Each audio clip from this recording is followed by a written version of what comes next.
ఈసారి TTD board officials పెట్టేటప్పుడు జాగ్రత్తగా భక్తితో ఉన్న వాళ్ళని పెట్టండి.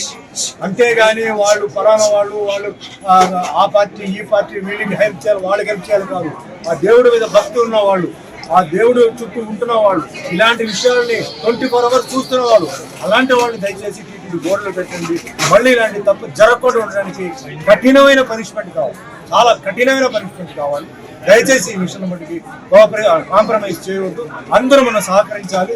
దీని హిందువులు ముఖ్యంగా సహకరించాలి. అదే మాదిరిగా అన్ని మతాల వాళ్ళు, ఎందుకంటే రేపు ఇంకొక మతంలో జరగచ్చు, అది తప్పవుతుంది. నేను ఎందుకంటే ఈరోజు ఎందుకు చెప్తానంటే అండి, ఈరోజు సుమన్ ఈరోజు ఇంత లెవెల్కి వచ్చారంటే ఒక హిందువే కాదండి, నాకు హిందూ ముస్లిం క్రిస్టియన్ వీళ్ళందరూ సహకరించారు. Light boys, light man, director, producer, distributor, అన్ని మతాలు అన్ని కులాలు ఉన్న వాళ్ళు ఉన్నారు.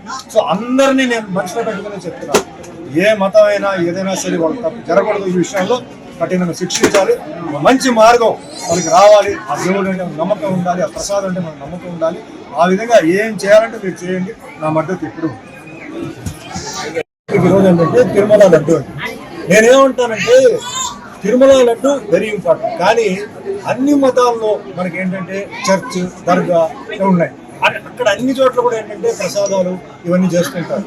ఇప్పుడు వాళ్ళ ఆరోపణ ఏంటంటే దాంట్లో యానిమల్ ఫ్యాట్ అన్ని మిక్స్ అయి ఉందని చెప్పారు. సరే, కొందరేమో చెక్ చేసి ఉందంటున్నారు. సరే, ఉందనుకుంటే మరి అక్కడ ఉన్న బోర్డు వాళ్ళు ఏం చేశారు, అక్కడ ఉన్న ఆఫీషియల్స్ ఏం చేశారు? మరి ఇది ప్రాసెసింగ్లో అదంటే చెక్కింగ్ ఉంటుందని విన్నాను. అంటే ట్యాంకర్ రాగానే చెక్కింగ్ ఉంది. మరి ట్యాంకర్ నుంచి ఎట్లా పాస్ అయింది? కాబట్టి ఇది చాలా జాగ్రత్తగా పరిశీలించి ఎవరైతే తప్పు చేశారో వాళ్ళని కఠినంగా శిక్షించాలి. ఎందుకంటే అనుమానం ఒక్కసారి వచ్చిన తర్వాత అది అందరి మీద పోతుంది. వాళ్ళు చేసారో లేదో, ఒక ఆఫీస్లో ఒకటి తప్పు చేస్తే అందరికీ చెడ్డపేరు వస్తుంది. అది తప్పదు, అది జరగకూడదు. ముఖ్యంగా ఏంటంటే ఇలాంటి భక్తి విషయంలో, దేవుడి విషయం ఏదైనా సరే, నేను చెప్పేది ముస్లిం అయినా, క్రిస్టియన్ అయినా, జైన్ అయినా, ఏదైనా దేవుడు ప్రసాదం వచ్చి అలా చేయడం చాలా మహాపాపం. అందులో వెంకటేశ్వర స్వామి పాత్ర నేను చేశాను. తిరుమలకు ఈరోజు ఏంటంటే భారతదేశంలో ప్రపంచం నుంచి వస్తున్నారు. లడ్డు అంటే అంత ఒక సెంటిమెంట్. ఆ లడ్డు ఎన్నో ఊరికి కొరియర్లు వెళ్తుంది. ఆ లడ్డు అంటే ఒక అదంటే తింటేనే ఏదో ఆరోగ్యం బాగాలేకపోతే ఆ లడ్డు తినేసిన తర్వాత మాకు బాగుంది అంటే అంత సెంటిమెంట్ ఉన్న ఒక లడ్డుని అలా చేసేవాడిని వదలచ్చు.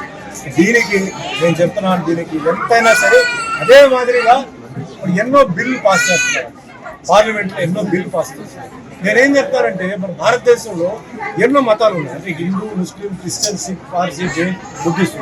మరి ఈ మతాలని ఈ విధంగా అన్యాయం చేయకుండా కాపాడడానికి ఒక బిల్లు పాస్ చేయండి. ఇలాంటి విషయాలు ఎవరైతే తప్పు చేసాడో వేయండి లోపల 2 సంవత్సరాలకి. అది ఎంతో మంది మనోభావాన్ని అది ఇబ్బంది పెడుతుంది, కష్టపడుతుంది. ఎంతో భక్తితో వాళ్ళు ఆ దేవుడి దగ్గర వచ్చి వాళ్ళు ప్రార్థన చేసి ఒక నమ్మకంతో వాళ్ళు ఆ ప్రసాదం తీసుకున్నప్పుడు ఇలా విన్నారంటే ఎంత పెద్ద తప్పండి. అర్థం లేరు, అది టెర్రరిస్ట్ కన్నా చాలా పెద్ద తప్పు. కాబట్టి కఠినంగా చేయాలి, కానీ జాగ్రత్తగా చేయాలి. ఎవరు తప్పు చేసినా వాళ్ళు పట్టుకోవాలి.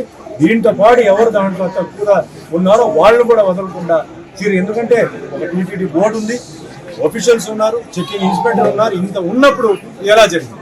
సో ఖచ్చితంగా దీనికి ఏ లెవెల్ అయినా సరే సీఎం చంద్రబాబు నాయుడు గారు, డిప్యూటీ సీఎం పవన్ కళ్యాణ్ గారు ఇది వదలకూడదు. ఇది ముఖ్యంగా హిందువులకి చాలా అవమానం, హిందువుకు చాలా వాళ్ళ మనసుని దెబ్బ కొట్టేట అవుతుంది. కాబట్టి ఇది ఖచ్చితంగా ఫాలో అప్ చేయాలి, దీన్ని వదలకూడదు. ఎవరైతే చేశారో వాళ్ళని కఠినంగా శిక్షించి వాళ్ళు ఏం చేయాలో ఖచ్చితంగా చేయాలి. దానికి నా సపోర్ట్ ఎప్పుడు